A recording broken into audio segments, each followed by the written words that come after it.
कहानी की शुरुआत होती है एक घने जंगल को दिखाते हुए। एक आदमी पागलों की तरह भाग रहा था, इस उम्मीद में कि शायद उसे इस जंगल से भाग निकलने का कोई रास्ता मिल जाए। लेकिन ये जंगल इतना घना था कि यहाँ से बाहर जाने का कोई रास्ता नहीं नजर आ रहा था। यह आदमी सूरज को देखते हुए आगे बढ़ता है, लेकिन अब सूरज भी धीरे धीरे ढल रहा था। मगर इस आदमी ने भागना नहीं छोड़ा। भागते भागते एक पॉइंट आया जहाँ एक बोर्ड पर लिखा हुआ था पॉइंट ऑफ नो रिटर्न, यानी वहाँ से कोई वापस नहीं जा सकता। साथ ही इस बोर्ड पर नंबर 108B लिखा हुआ था। ये देखकर वो और भी ज्यादा परेशान हो जाता है। धीरे धीरे अंधेरा और बढ़ने लगा और पूरे जंगल में एक अजीब सा खौफ फैल गया। तभी अचानक एकदम से सारे परिंदे उड़कर वहाँ से चले जाते हैं। इस आदमी के कई मील के सफर के बाद भी उसे पूरे जंगल में कोई भी एक जंगली जानवर नहीं दिखाई दिया। न जाने ऐसा क्या था जिसे जंगली जानवर भी डर रहे थे। डर के मारे वह आदमी और भी तेजी से भागने लगा। लेकिन कई घंटों का सफर करने के बाद वह आदमी अचानक एक जगह पर आकर रुक गया और उसके चेहरे पर मायूसी छा गई, क्योंकि उसके सामने वही 108 नंबर वाला साइन बोर्ड था जिस पर लिखा हुआ था पॉइंट ऑफ नो रिटर्न। अब आदमी को समझ आया कि चाहे मैं जितना भी भागूं पर इस जंगल से निकल नहीं सकता। इसलिए अब वो वहाँ छुपने की जगह ढूंढने लगा, लेकिन वहाँ उसे छुपने के लिए कोई सेफ जगह नहीं मिली। इसीलिए अब वो पेड़ के ऊपर चढ़ जाता है, पर तभी उस पेड़ की टहनी टूट गई, जिससे वो आदमी काफी ऊंचाई से नीचे जमीन पर आ गिरा। पेड़ से गिरने के बाद वो बहुत ज्यादा जख्मी हो चुका था। उसे काफी गहरी चोटें आई। इससे पहले कि वो बेहोश हो जाता तभी अचानक जमीन हिलने लगी और अजीब सी गुर्राने की आवाजें आने लगी। वो आवाजें सुनकर आदमी के गले में सांसें अटक गईं। तभी अचानक कोई उसे खींच कर ले गया। खींचने वाला कौन था ये नहीं दिखाया गया, लेकिन हमें उस आदमी की दर्द भरी चीखें सुनाई दी गई। इस इंसिडेंट के 6 दिन बाद हमें शहर में मीना नाम की एक लड़की को दिखाया जाता है जो एक बर्ड शॉप में काम करती है। तभी उसका बॉस आता है और मीना को एक गोल्डन पैरट को शहर से दूर एक जू में डिलीवर करने का ऑर्डर देता है। मीना बॉस की बात को मानते हुए अब उस पैरट को डिलीवर करने जाती है। मीना गाड़ी में बैठकर अपने मोबाइल में उस जू का लोकेशन सेट कर लेती है और अपने सफर पर निकल पड़ती है। शहर से बाहर निकलने के बाद वो एक बोर्ड पर बहुत सारे लोगों के मिसिंग फोटोज देखती है, यानी वहाँ पर कई सारे लोग गायब हो चुके थे। लेकिन मीना उन पर ज्यादा ध्यान नहीं देती और आगे बढ़ने लगती है। आगे बढ़ते दौरान मीना शॉर्टकट लेते हुए जंगल के रास्ते से गुजरती है ताकि वो जल्दी से इस पैरट को जू तक डिलीवर कर दे। और वो पहुँच गई जंगल के बीचों बीच। ये वही जगह है जहाँ हम पहले एक आदमी को गायब होते देख चुके हैं। वहाँ आकर मीना बुरी तरह से फंस चुकी थी। वो अपने मोबाइल पर मैप देखती है, लेकिन वहाँ मोबाइल के सिग्नल नहीं आ रहे थे और उसकी कार का रेडियो भी काम नहीं कर रहा था। मीना अब वहाँ से वापस निकलने लगी, लेकिन अब उसे वहाँ से बाहर निकलने का रास्ता समझ नहीं आ रहा था। थोड़ी देर बाद मीना की गाड़ी भी खराब हो गई। मीना गाड़ी से बाहर निकलती है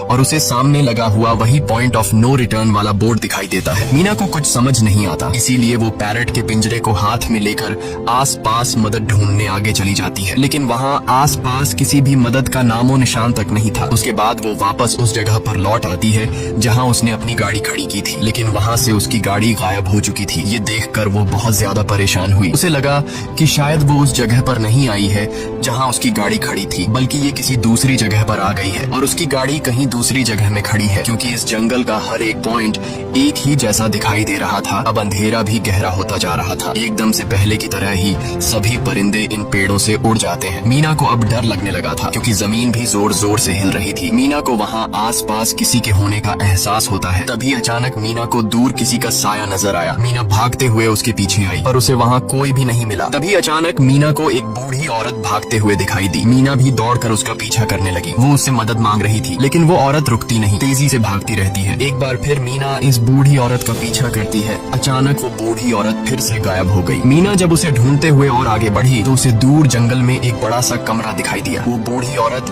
उस कमरे के दरवाजे को खोलकर मीना से कहती है, अगर जिंदा रहना चाहती हो तो जल्दी से अंदर आओ। ये सुनते ही मीना बिना सोचे समझे दौड़ते हुए उस कमरे की तरफ गई। मीना के अंदर आते ही उसने गेट को लॉक कर दिया। मीना देखती है कि ये कोई अजीब सा कमरा है जिसमें एक बहुत बड़ा सा मिरर लगा हुआ था। उस बूढ़ी औरत के साथ यहाँ 2 और लोग भी थे। मीना घबरा कर उन लोगों से पूछती है, ये कौन सी जगह है? इस पर उस बूढ़ी औरत ने जवाब दिया कि इस जगह को हम दी कूब कहते हैं। मेरा नाम है मैडलन, ये लड़की है कियारा और इस लड़के का नाम है डेनियल। बूढ़ी औरत मीना से कहती है कि अभी बातचीत का वक्त नहीं है, तुम जल्दी से हमारे साथ मिरर के सामने खड़ी हो जाओ, क्योंकि कोई हमें देखने आने वाला है। मीना पूछती है, आखिर हमें कौन देखने आ रहा है? तो वो बूढ़ी औरत उससे कोई जवाब नहीं देती। एकदम बाहर से अजीब सी आवाजें आने लगी। मीना डर के मारे पूछती है कि ये आवाज किस चीज की है? तो कियारा मीना को बताती है कि इन्हें हम वॉचर्स कहते हैं। वे शीशे के दूसरी ओर से हमें देख रहे हैं, पर हम उन्हें नहीं देख सकते। वे हर रात सूरज ढलने के बाद यहाँ आते हैं और हमें देखते रहते हैं जब तक सुबह का सूरज नहीं निकल आता। तभी शीशे के दूसरी तरफ से शोर आने लगा। मीना पूछती है, ये शोर कैसा कैसा है? उस बूढ़ी औरत ने बताया कि वॉचर्स तुम्हारे आने से खुश हैं, तुम्हें यहाँ देखकर तालियां बजा रहे हैं। मीना बुरी तरह से कंफ्यूज थी, वो जल्द से जल्द यहाँ से निकलना चाहती थी। मैडलिन जिन्हें वॉचर्स कह रही थी, न तो अब तक मीना ने उन्हें देखा और न ही किसी और ने देखा था। रात गुजर जाती है, सुबह होने पर ये लोग उस जगह से बाहर निकल आते हैं। मैडलिन बताती है कि वे वॉचर्स सिर्फ रात में ही बाहर निकलते हैं, दिन के वक्त हम लोग जंगल में आजाद घूम सकते हैं। मीना रात भर यही सोच रही थी कि कब सुबह होगी और जल्दी से मैं इस जंगल से बाहर निकल जाऊं। इसीलिए वह फौरन जंगल से बाहर निकलने का रास्ता ढूंढने लग जाती है। तब मैडलिन बाकी सबको उसे रोकने से मना कर देती है, जैसे कि वह जानती हो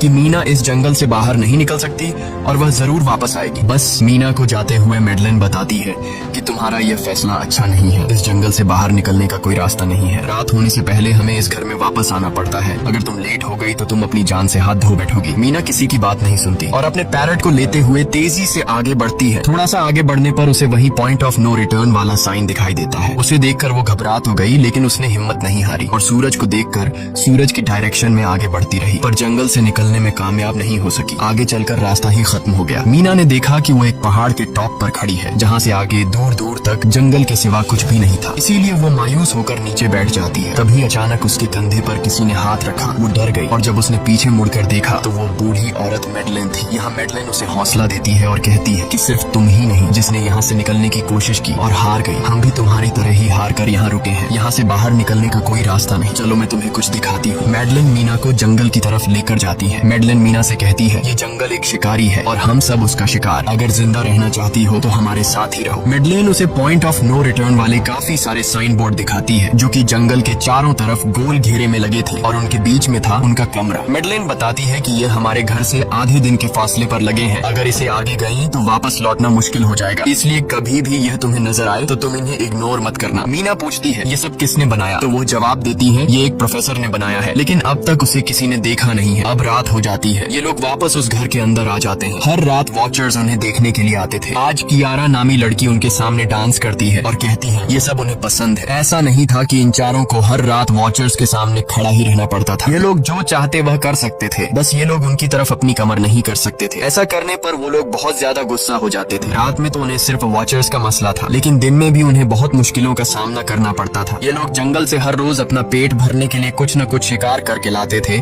जिससे उनका गुजारा हो जाता। अगले दिन कियारा और मीना दोनों जंगल में शिकार करने जाती हैं। मीना कियारा से पूछती है कि आखिर ये वॉचर्स चाहते क्या हैं? कियारा बताती है, मुझे भी कुछ खास नहीं पता, लेकिन मैडलाइन कहती है कि ये वॉचर्स हमें देखते हैं, हमें ऑब्जर्व करते हैं, लेकिन अगर हमने वॉचर्स को देखा तो हम पागल हो जाएंगे, क्योंकि वॉचर्स बहुत ही खूंखार दिखते हैं। कियारा अब उसे एक गड्ढा दिखाती है और कहती है, ऐसे बहुत से गड्ढे इस जंगल में मौजूद हैं। दिन के वक्त सारे के सारे वॉचर्स उन गड्ढों में रहते हैं और रात में वो यहाँ से बाहर निकल आते। दिन के वक्त ये लोग इसलिए बाहर नहीं आ सकते क्योंकि सूरज की रोशनी उनकी स्किन जलाती है। कियारा मीना को बताती है कि वो 5 महीने पहले अपने पति के साथ इस जंगल में आई थी और तब से वो दोनों यहाँ फंसे हुए थे, और आज से 6 दिन पहले मेरा पति जंगल में रास्ता ढूंढने निकला है। मुझे उम्मीद है कि वो जरूर वापस आएगा और हम सबको यहाँ से सेफली ले जाएगा। यहाँ हमें मालूम होता है कि असल में कियारा का हस्बैंड वही आदमी था जिससे हमने मूवी के स्टार्ट में देखा था, जिसे कोई यहाँ से खींच कर ले गया और अब वो मारा जा चुका है। इस तरह से बातें करते हुए ये दोनों कमरे के पास वापस लौट आए। यहाँ मैडलिन ने मीना को 3 रूल समझाती है जिंदा रहने के लिए। सबसे पहला ये कि वो रात के वक्त घर का दरवाजा नहीं खोलेगी। दूसरा, रात में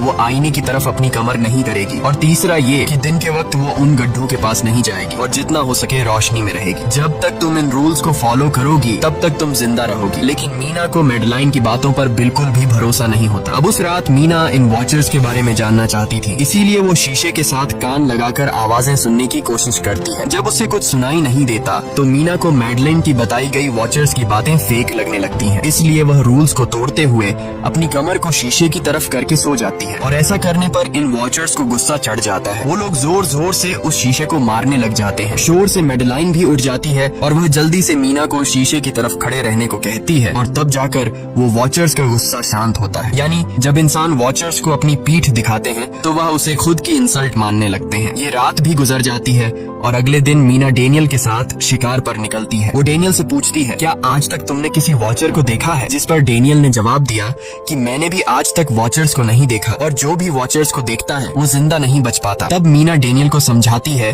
कि मुझे लगता है कि ये सब मैडलाइन की बनाई हुई कहानियां हैं जिसके अंदर वो हमें फंसा रही है। हमें जरूर उन गड्ढों को जाकर चेक करना चाहिए, शायद हमें यहाँ से बाहर जाने का कोई रास्ता मिल जाए। डेनियल भी यहाँ रहकर बहुत ज्यादा ज्यादा तंग हो चुका था और वो भी किसी तरह से रास्ता ढूंढकर इस जंगल